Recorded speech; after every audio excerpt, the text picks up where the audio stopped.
Father always loved my lilies. They reminded him of Mother. He hung one of his many commissions up in the conservatory. I'd often come home late at night to find him sitting with his reading glasses on, a James Patterson in his hands, as he sat under my lily. He dotted the house with them. Every wall, every nook, every windowsill and countertop. Everywhere. It was jarring to guests when they visited. Father and I shrugged off their questions and comments. We'd tell them how much Mother liked lilies and how I often painted them for her. And we'd leave it at that. I disagreed with Father. I didn't like my lilies, and other than reminding him of Mother, I couldn't imagine why those were his favorite. Personally, it was my landscapes that brought me the most pride. This year, I was going for more of a Mediterranean vibe. The palm trees, the cobblestone, and the amazing vistas that peeked out into that bright blue sea. Those were the images I most wanted to recreate in art.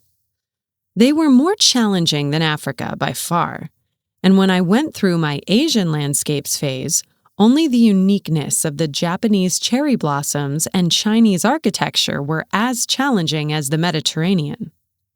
Everything else was easy. Just as easy as those damn lilies.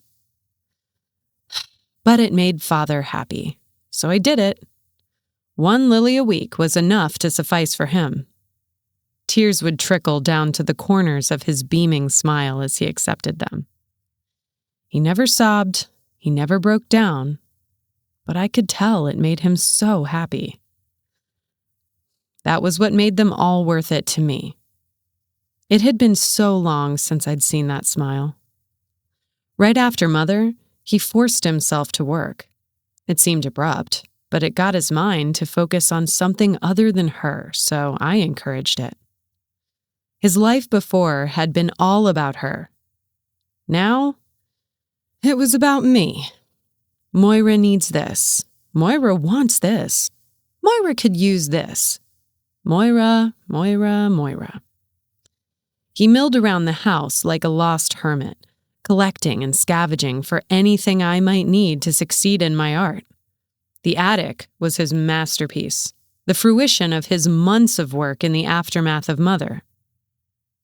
Somehow, he had gotten into contact with Professor Lewis at the RCA, who coordinated with his team to order a massive blank white canvas to be shipped to the house. It was so large, Father had to get the neighbors to help carry it in and mount it on the entire length of the attic wall.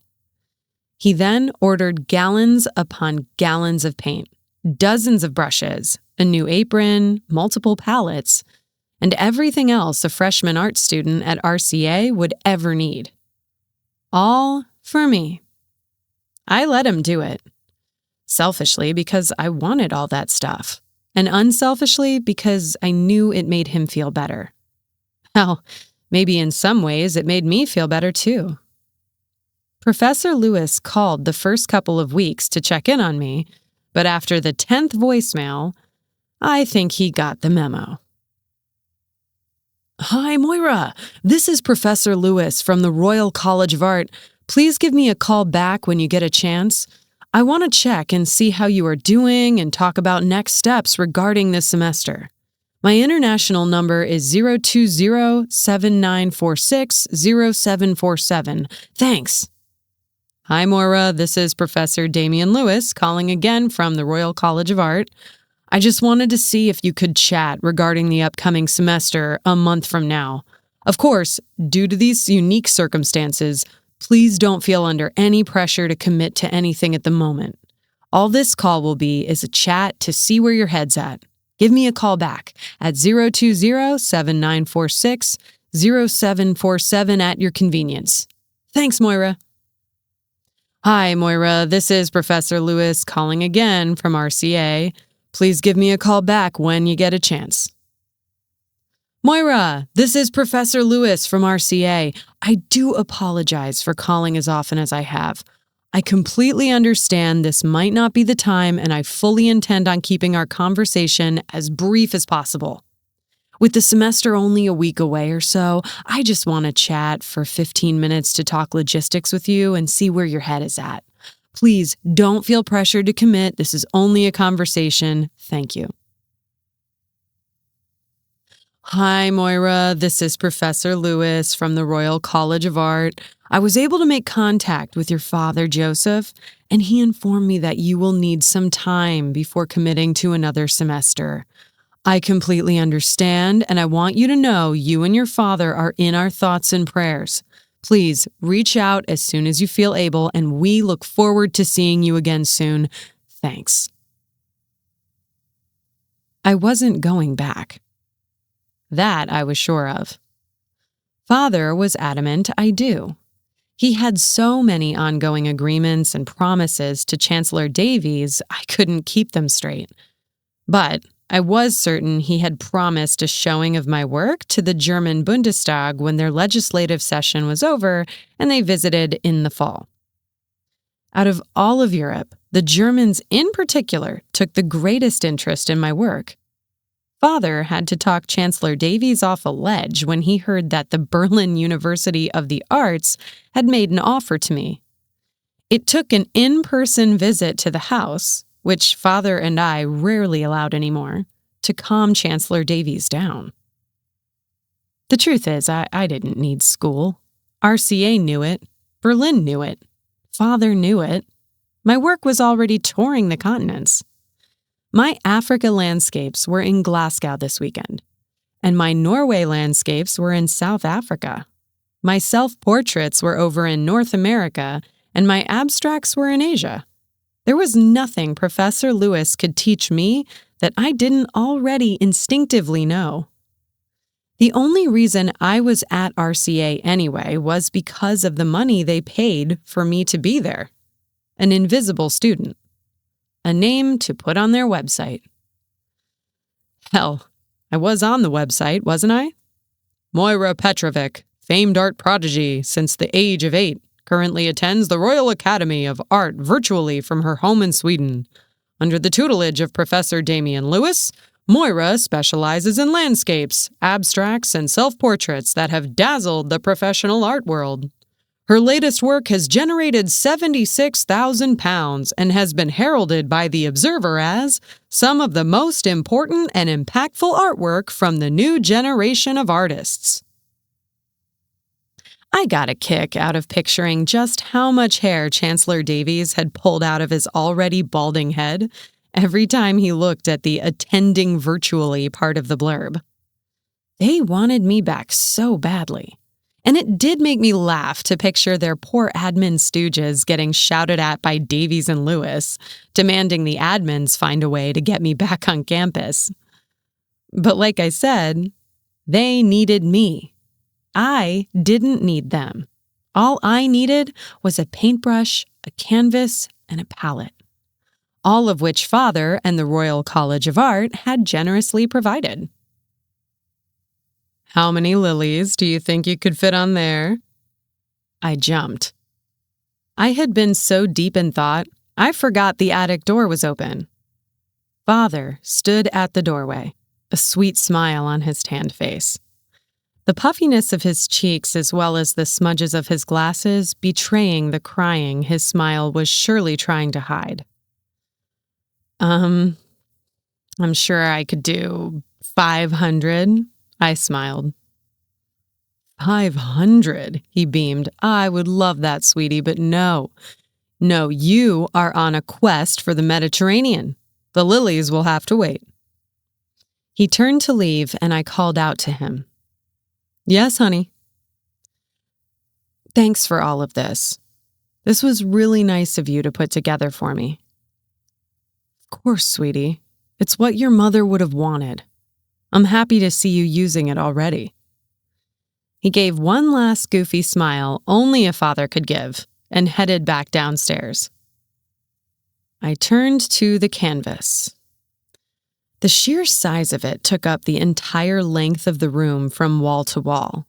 Before we hung it, we made sure to line the floors with some canvas drop cloth, inadvertently creating a tripping hazard depending on what part of the cloth started bunching up.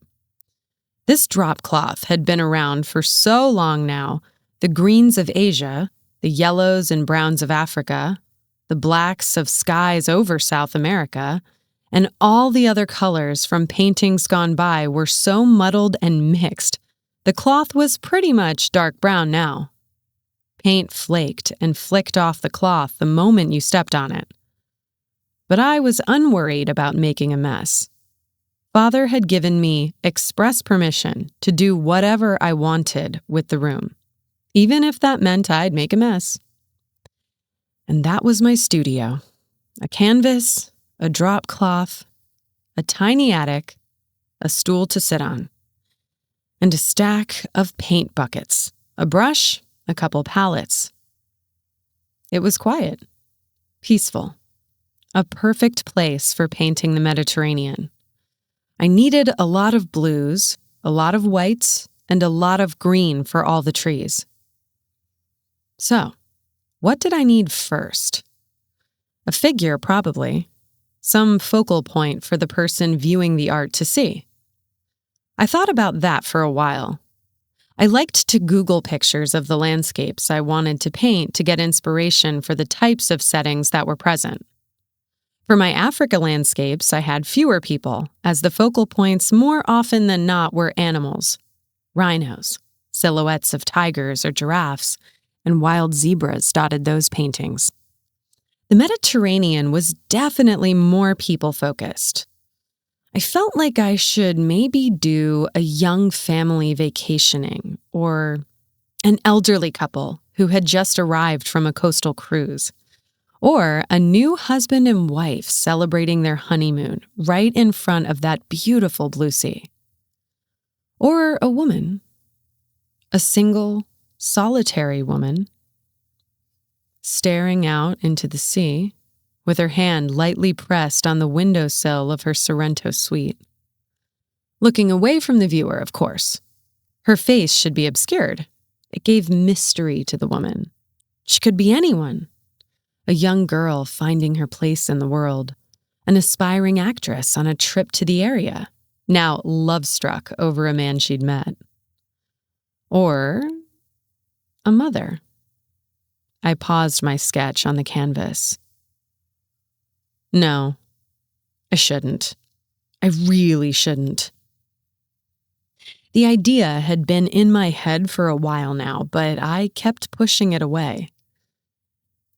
It would be too much for Father to see. I had never painted Mother before, even though I knew deep down he wanted to see her again. I had to protect him from that. It would be too painful. I looked over at the only picture we still had of her in the house. It hung on the wall at the far end of the attic next to the empty easel, still unmoved from that day. She had just finished a piece of her own. Father forbade me to see what she painted that day. That was the first thing he took from the attic. I was, of course, a wreck that day, and I didn't think anything of it at first. I thought maybe it was just too much of a bad memory for Father, and he had thrown the picture out in despair. But curiosity always followed me. Father forbade me from going into the attic for weeks after. I knew he kept the painting locked away in his bedroom. I knew the code, so one day I slipped in while he was away and looked at what she made. It was unlike anything I had ever seen her do. She was known for her abstract paintings. Chancellor Davies knew her from back when she herself attended RCA. Some of her abstracts were still hanging on the walls. If even the most devout of RCA's faculty had seen Mother's final painting, they would not have applauded. They would have screamed. She didn't do an abstract. She did a self-portrait. It took me a while to fully comprehend what was happening in the picture. My mother drew and painted herself, but only her waist and legs were visible. Her art stool was in the painting, overturned, and on its side as she dangled from the ceiling. A small, innocent, black-haired preteen, who was me, stood next to the stool, my foot still outstretched from when I kicked it.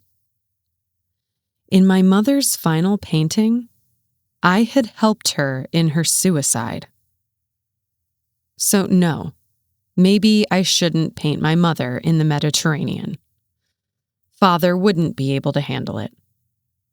I turned my attention away from the picture across the attic of my mother and focused back on the canvas.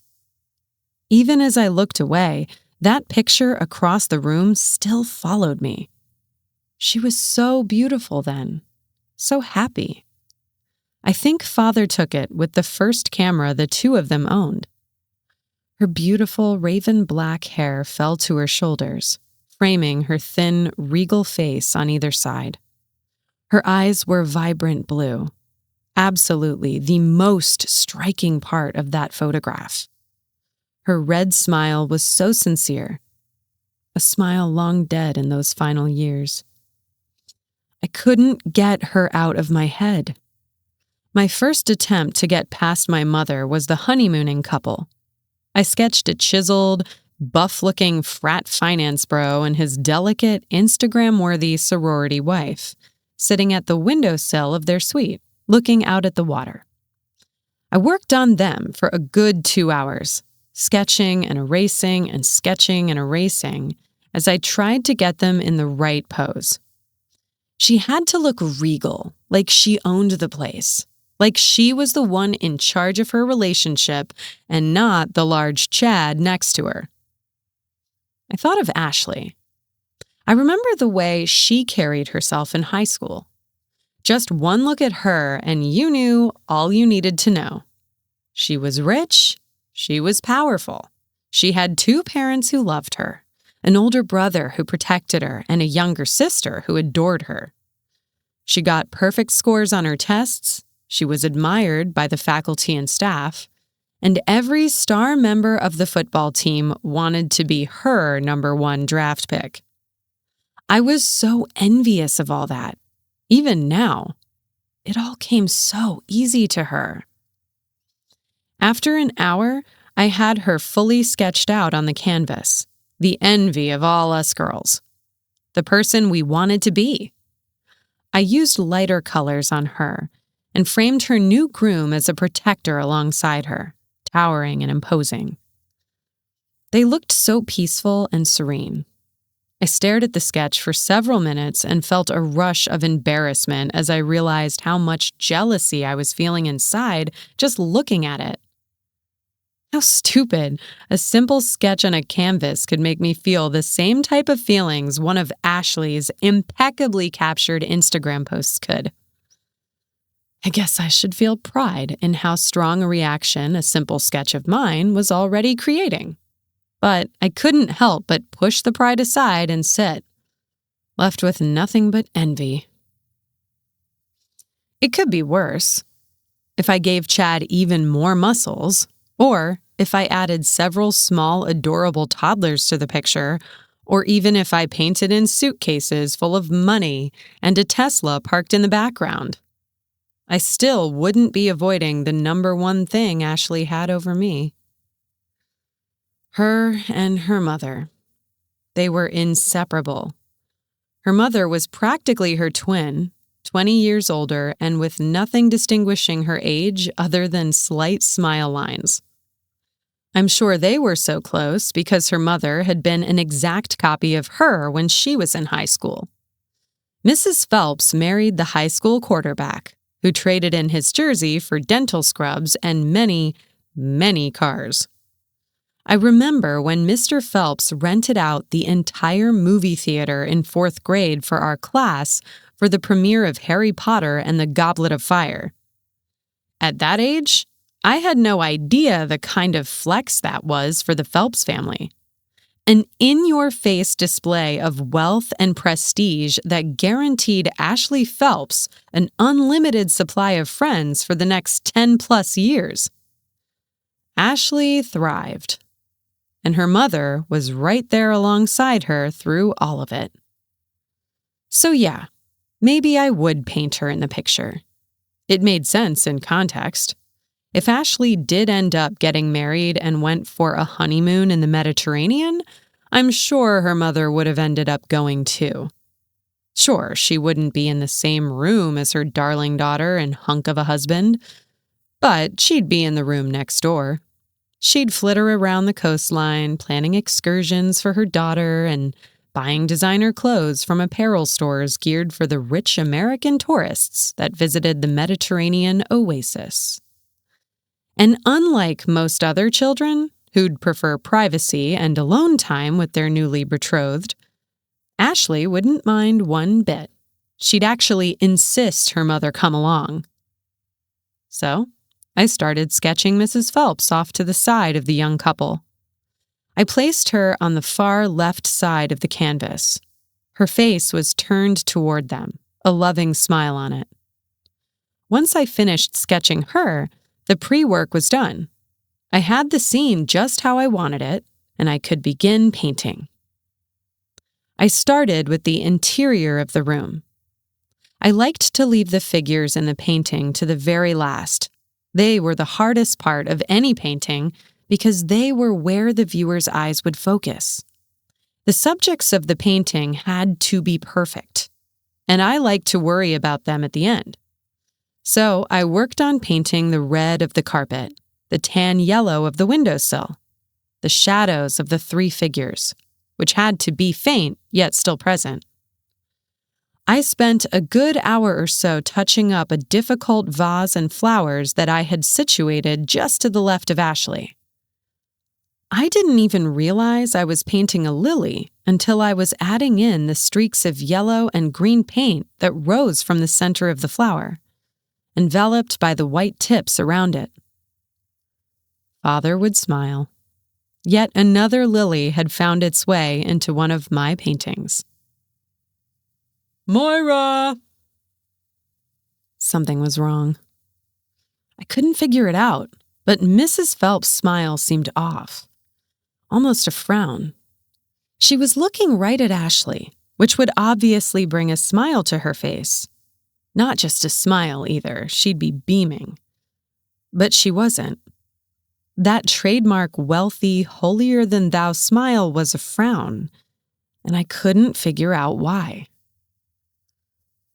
"Moira, you coming down?" And Chad wasn't working out either. The colors looked off.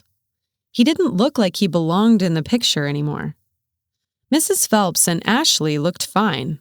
They looked perfect in the scene, but while they looked like twins, delicate and regal, he looked stocky, uncomfortable, and out of place. Maybe this scene just wasn't meant for him.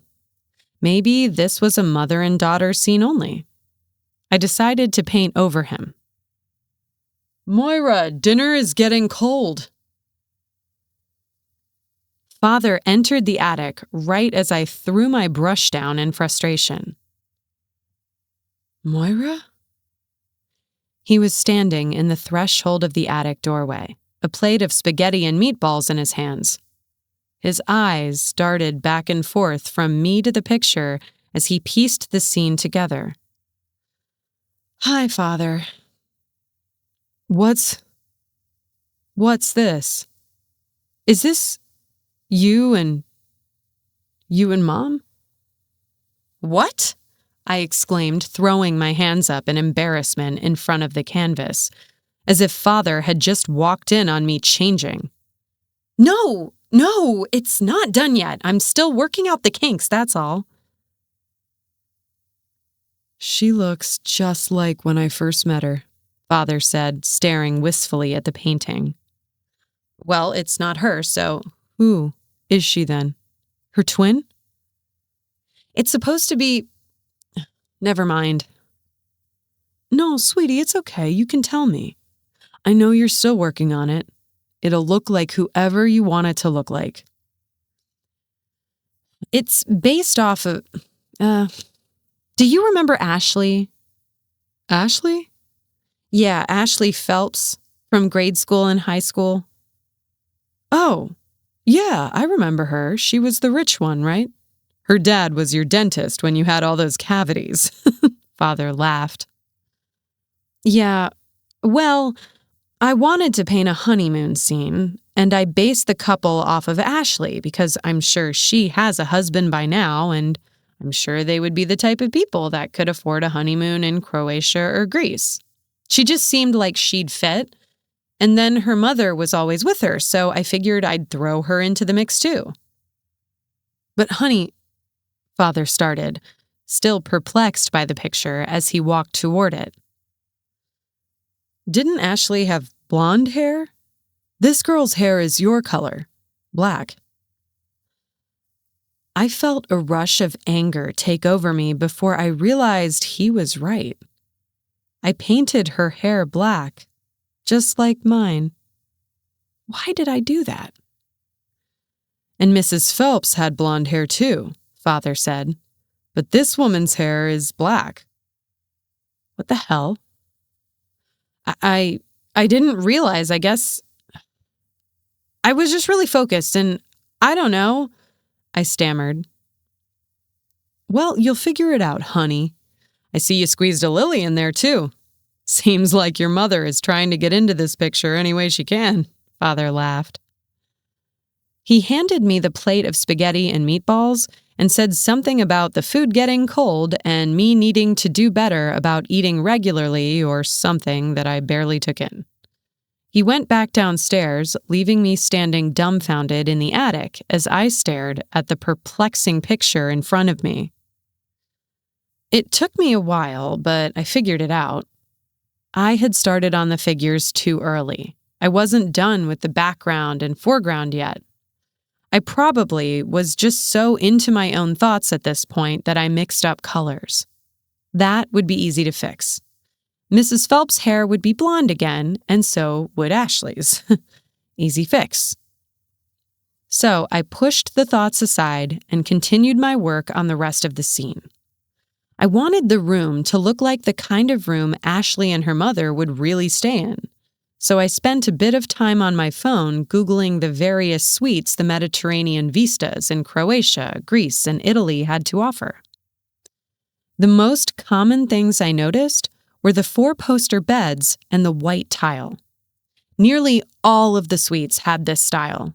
So under the red carpet, I painted white tile and added the pillars of the 4-poster bed to the foreground, so the point of view looked like the person seeing the painting would be sitting on the bed, observing this loving mother and daughter on their vacation. I'm sure any vacations the real Mrs. Phelps and Ashley were on were very loving. I'm sure there was no arguing, no fighting, no yelling. I couldn't help but feel another tinge of jealousy flare up inside me as I painted. I never went on a vacation with my mother, but it was probably for the best. She wouldn't be staring so sweetly at her daughter. She'd be staring resentfully. She'd never been vulnerable with me, not once. The only time I caught a hint of some sign of emotion other than focus, when she was painting, and sternness, anytime she talked to me, was when I found a printed out email lying on the downstairs printer. She'd left it there by mistake. I'll never forget the words of the email.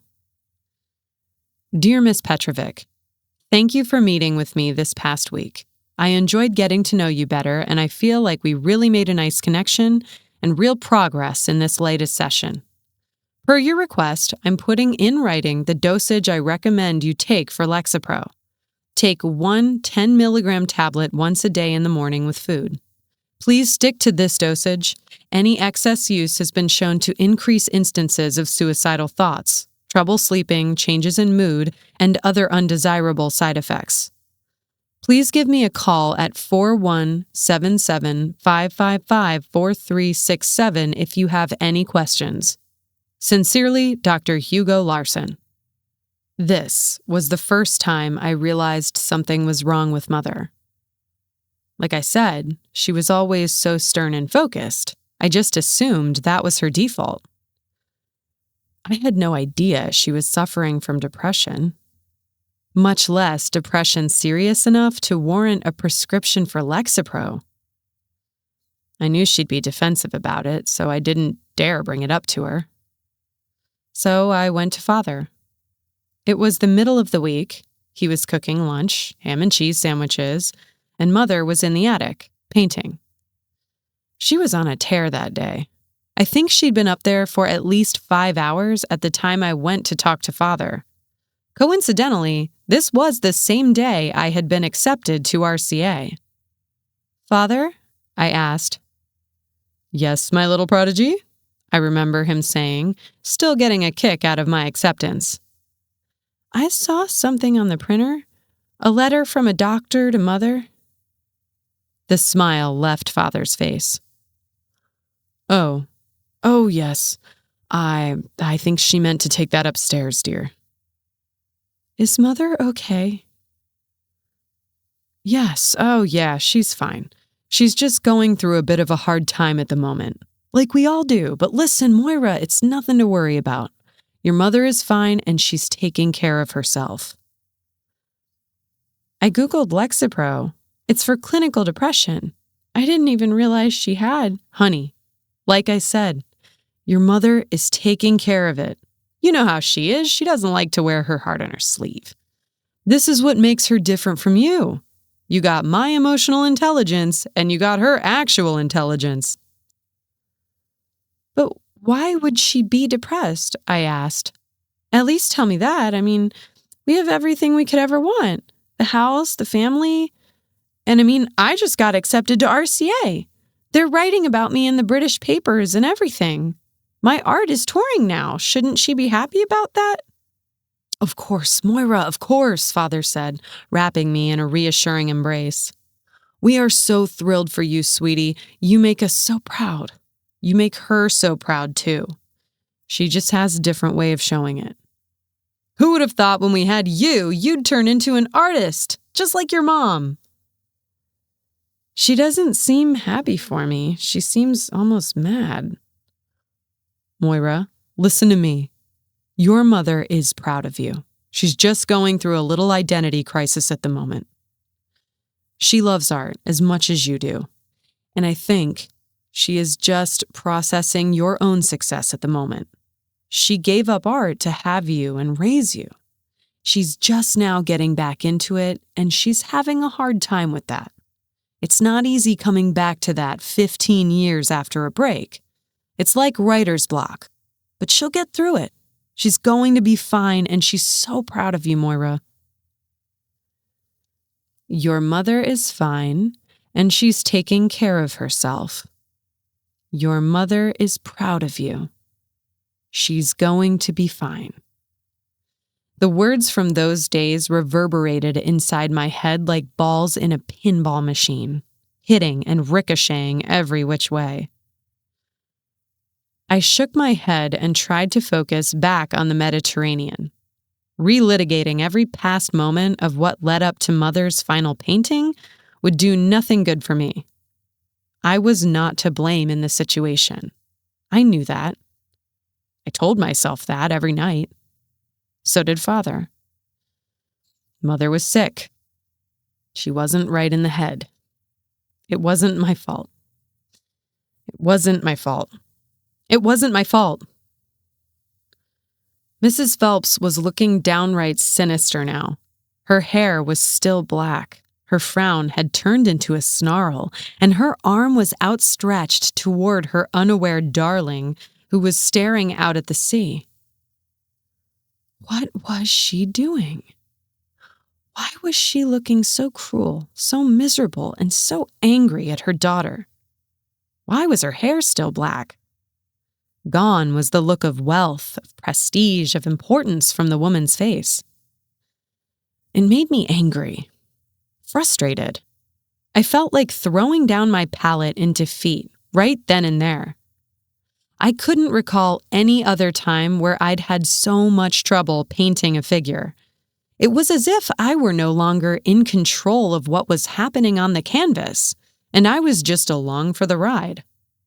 That's probably the only valuable thing I took away from 4 semesters at RCA. Now, Professor Lewis talked about how many artists, whether they be writers, actors, musicians, or painters, did not plan out what they were going to create. Rather than plot everything out, many artists were creating on a whim, seeing where the inspiration took them. He said to think of artists as sculptors with a massive slab of blank marble. They didn't know what they'd find when they'd start chipping away at it. They were hoping to find their inspiration as they worked. Or, another analogy he used a lot was that artists were excavators, prospectors, archaeologists with a shovel, just digging and digging and digging until they found their inspiration. I was not that. I was a planner. I thought all my work through before starting. But Professor Lewis' talk on inspiration was the only thing I could think of that could explain how my original painting of sweet young honeymooners on the Mediterranean coast was quickly becoming something very different. The mother was holding a knife now as she lunged, a sharp, long, pointed instrument now plunging downward toward the soft, tender neckline of the unassuming daughter. The lily sat on the windowsill to the left of the daughter, its leaves now straight and alert, as if it were screaming out in warning to its keeper. I kept painting. Even as the image got more and more disturbing, there was something driving this now, something subconscious that kept pushing me onward. I was the artist that Professor Lewis described. An artist sculpting and chipping away at the marble to find an elusive secret. Oh, how I humored myself. How I pretended I didn't know who the woman in my painting was. Why she and the girl had the same hair color. Why I removed the man from the picture. Why there was now a knife in her hand. This was the inverse of what my mother painted of me. That painting from hell. That painting that so clearly illustrated what happened to my mother. That painting that made it clear as day, and yet my father and I pretended not to see. We pushed it away as if it were a mirage, a delusion conjured up in my mother's final moments as a result of her dependence and overindulgence in the Lexapro. What would Father make of this new painting? Would he again wave it away? Pretend it wasn't there? Convince himself the child with a knife now buried in her throat wasn't his child? Maybe this would make it clear to him the pain I was really in. Maybe this would show him what her painting did to me. I remember how sweet and innocent my eyes looked in Mother's picture. The aw-shucks smile that would have given Shirley Temple a run for her money. That image in comparison to the hanging corpse that was my mother and the overturned stool I had clearly just kicked told the viewer everything they needed to know. She blamed me for everything that had happened to her. Her failure, her lack of ability in comparison to me, her mental health. Father wouldn't listen. To him, the lilies were a sign of affection for my mother. To me, they were a haunting reminder of what had happened. A lingering scar so seared into my memory, every painting of mine had to have one. He just couldn't see what they really were. So, I'd just have to show him. My mother now had the palette knife jammed deep into the side of my throat. I painted streaks of red coating the side of my neck and dabbed a cloth on my shirt and shorts to show just how much damage my mother had done.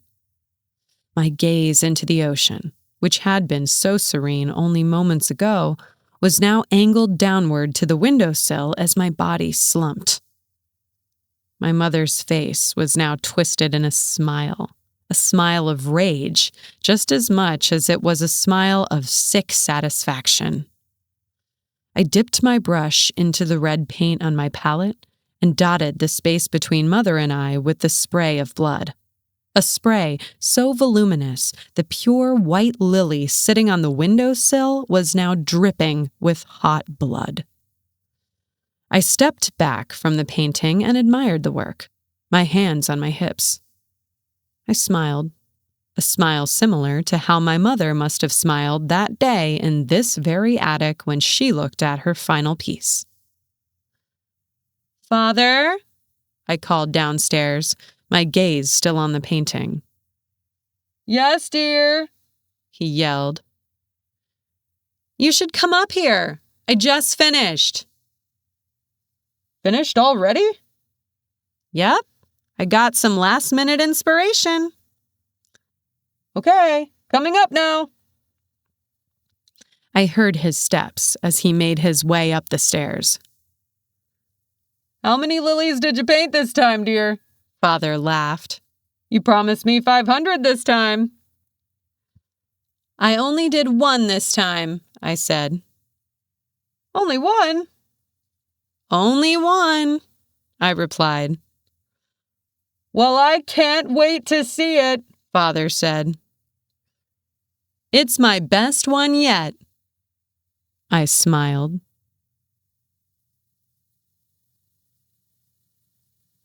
Thank you so much for letting me share my story with you. If you want to hear more Hampton tales, please subscribe. My full collection, Flowers That Bleed, A Gallery of Tragedies, is available now on Amazon. Click the link in the description. It means the world to me to be able to share my stories with you. Thank you. This has been Red Lily, a story from Richard Hampton's Gallery of Tragedies. Narrated by Coyle.